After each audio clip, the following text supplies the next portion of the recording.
Bargarh police को मिला बड़ सफलता। साइबर ठकई मामला रे 9 जन गिरफ। प्राय 10 कोटी रु अधिक टंकार ठकई। साइबर ठकई मामला रे पुणी 3 अभियुक्त गिरफ।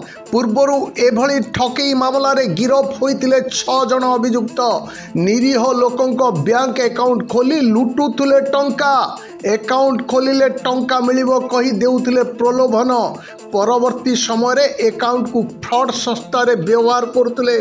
57टी विभिन्न बैंक पासबुक, 19टी चेकबुक, 81टी एटीएम, 26टी सिम कार्ड, 2टी मोबाइल, 6700 टंका नगद, गोटे स्कूटी जबत करिछि बरगढ़ टाउन थाना पुलिस। विभिन्न बैंक पासबुक रे प्राय 10 कोटी रु अधिक टंका कारबार होइतिबा अनुमान करा जाउछि। बरगढ़ रे होइतिबा ठकेईर अभियुक्त मनोज कुमार कुशल एभली ठकेई करथुबा नै सांबादिक सम्मेलन रे सूचना दैछन्ति बरगढ़ एसपी।